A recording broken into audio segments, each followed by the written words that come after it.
नमस्कार, मैं हूं पवन त्यागी। पूरे देश को जिस बात का इंतजार था, आखिरकार वो इंतजार खत्म हुआ नई संसद के उद्घाटन का।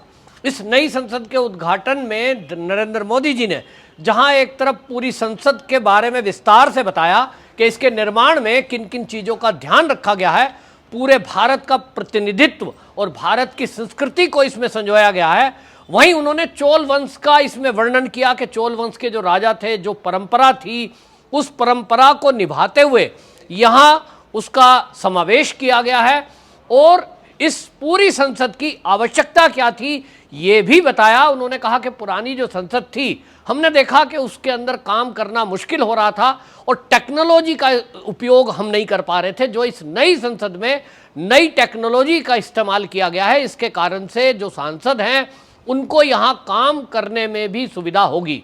वहीं आपको बता दें, पूरी संसद को संबोधित करते हुए उन्होंने ये भी कहा कि ये जो नई संसद है ये अब एक नया इतिहास लिखेगी और नई प्रेरणा के साथ जहां यहाँ सांसद आएंगे वो अपनी कमियों को दूर करके एक नए भारत बनाने के लिए नया इतिहास लिखेंगे।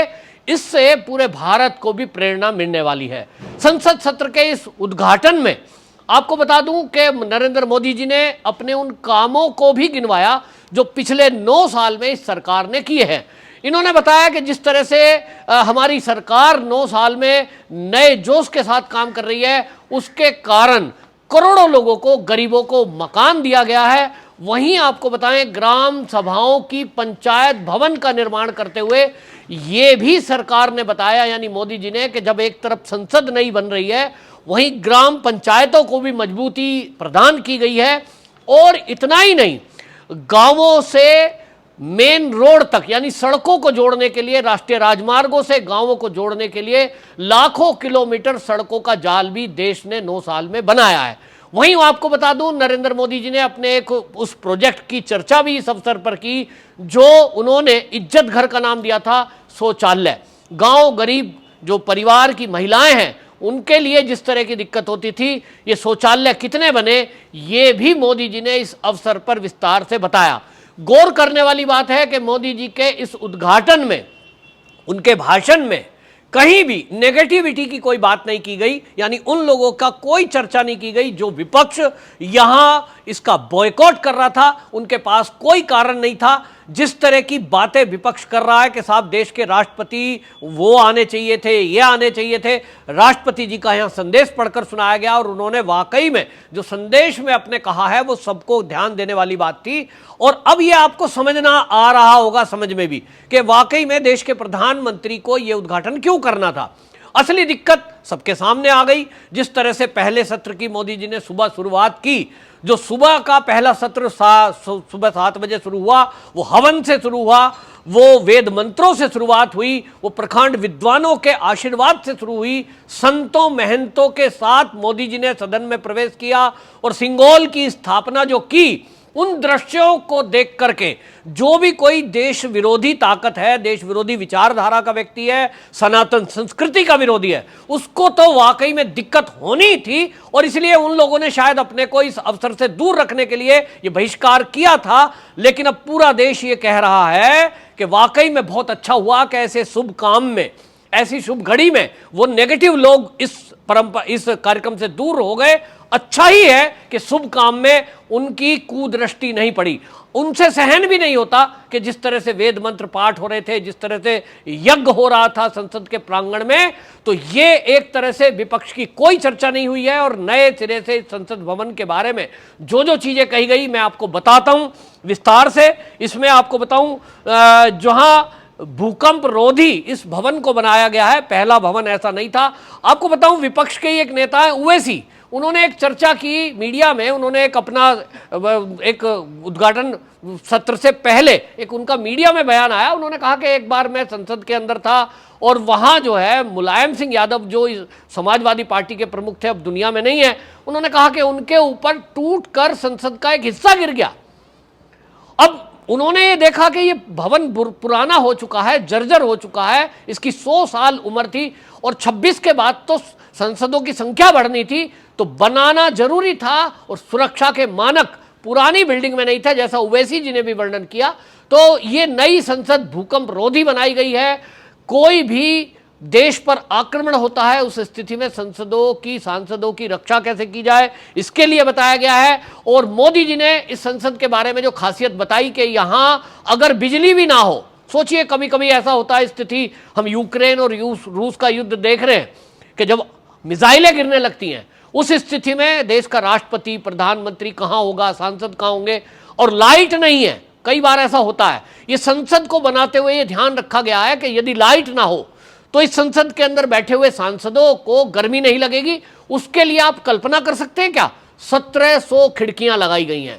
ये खिड़कियां लगाई गई हैं, वहीं दूसरी तरफ जो इसकी छत है, उस छत में इस तरह की व्यवस्था की गई है कि वहां से दिन में प्रकाश आएगा, जिसके कारण लाइट ना भी हो तो भी पूरी संसद में उजाला रहेगा। इसका जिक्र भी मोदी जी ने किया है। वहीं उन्होंने बताया कि यहां देखिए जिस तरह से पूरे भारत को समावेश करने की कोशिश की है, उत्तर प्रदेश के भदोई से आया हुआ यहां कालीन लगाया गया है।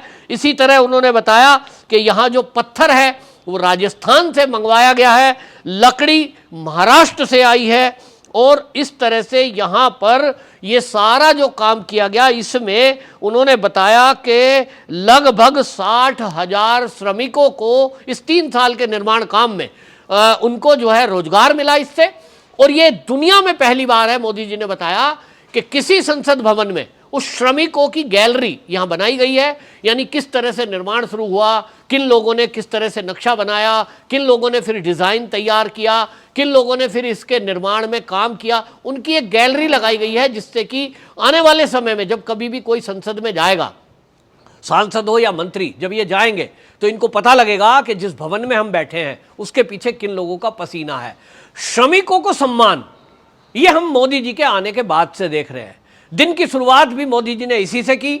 जो श्रमिक थे जिन्होंने इस संसद भवन को बनाया, मोदी जी ने शॉल उड़ाकर उनका स्वागत किया, उनको मेमोरेंडम दिया और उनको एक प्रमाण पत्र दिया गया है। एक सम्मान की दृष्टि से उन श्रमिकों को देखा गया, जो हमने तो कभी अपने जीवन में देश में पहले देखा नहीं कि श्रमिकों को इतना सम्मान दिया गया। आपको याद होगा पहले भी कई कार्यक्रम में मोदी जी ने पैर तक पखारे हैं इन श्रमिकों के।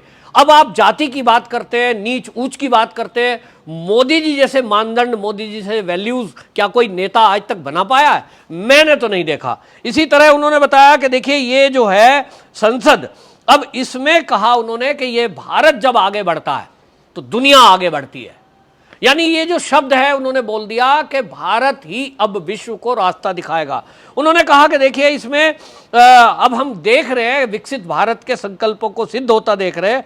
इसी तरह उन्होंने कहा कि पूरा विश्व भारत के संकल्प की दृढ़ता और आदर और उम्मीद से देख रहा है। उन्होंने कहा कि जिस तरह से यहाँ पर सिंगोल की स्थापना की गई, इसको उन्होंने कहा कि हमारा इतिहास जानते हुए ये ध्यान में आएगा कि किस तरह से आप देखिए जब 3री सेंचुरी थी उस कालखंड से हम लोग यहाँ ये व्यवस्था चलाते हैं, जिस व्यवस्था को आज हम राज्यसभा, लोकसभा और विधानसभा के नाम से जानते हैं।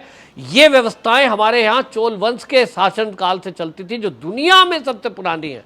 तो यहाँ इसको दिखाया गया है। और इसी तरह से उन्होंने बताया कि देखिए ये जो राज्यसभा है, इसके डिजाइन में यह ध्यान रखा गया कि राज्यसभा का जो आंतरिक डिजाइन है वो कमल के फूल पर आधारित है। डिजाइन ऐसा बनाया गया है, आपको देखने में लगेगा कि कमल के फूल पे बैठे हैं, और कमल का फूल हमारा राष्ट्रीय पुष्प है। इसी तरह जो प्रांगण है उसके अंदर बरगद लगाया गया है, जो हमारा राष्ट्रीय वृक्ष है।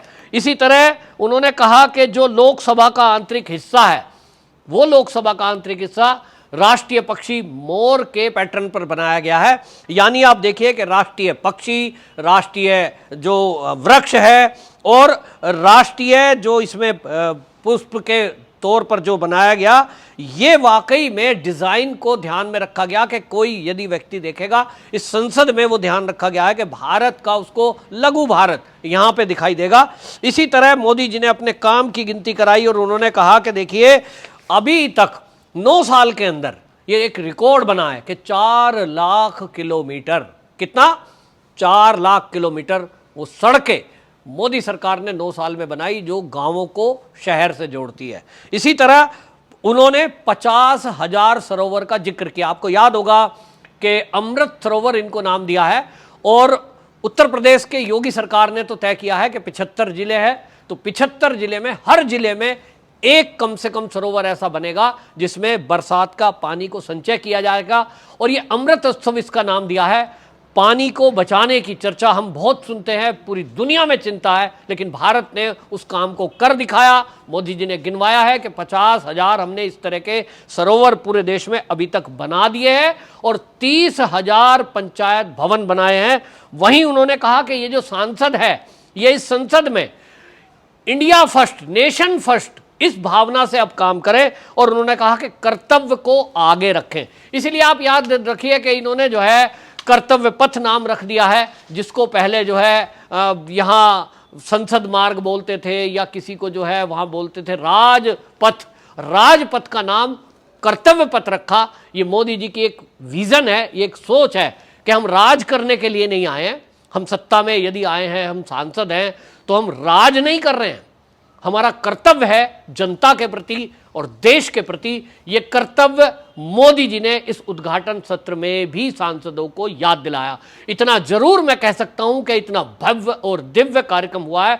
मोदी जी का जो भाषण है, अभी तक के जितने भाषण हुए हैं उसमें सबसे बढ़िया भाषण मैं समझ रहा हूं, जिससे देश को प्रेरणा मिली है। और वहीं इस पूरे देश के विपक्ष को जो इस कार्यक्रम का बाइकआउट कर रहा था, अब आपको बता रहा हूं कि उन्हें शर्म आ रही होगी कि ऐसे भव्य कार्यक्रम का हमने बाइकआउट किया। हम भी शायद इस सदन में बैठे होते तो इतिहास में नाम दर्ज होता, लेकिन जब ये इतिहास लिखा जाएगा इस संसद के उद्घाटन का, तो आप देखिए कि नेगेटिविटी फैलाने वाले इन सांसदों का नाम इसमें नहीं होगा। जो केजरीवाल हैं, राहुल गांधी है, सोनिया गांधी है, जो ये लोग हैं, ये इस कार्यक्रम से दूर रहे। एक तरह से दो खेमे बट गए हैं।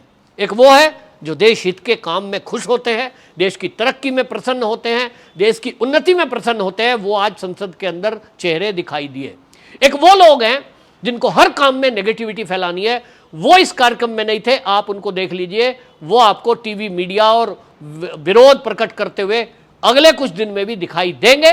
लेकिन हमारे देश का गौरव, मेरी संसद मेरा गौरव तय हो गया है। इस अवसर पर फिल्मी हस्तियों ने भी अपने वॉइस ओवर किए हैं। इसमें शाहरुख खान का भी मैसेज आया है, अक्षय कुमार का आया है, अनुपम खेर ने भी इसमें शुभकामनाएं दी हैं। और मेरा संसद मेरा गौरव, इस पर संदेश पर बाकी प्रतिक्रियाएं आ रही हैं, लेकिन पूरे देश में खुशी का माहौल है।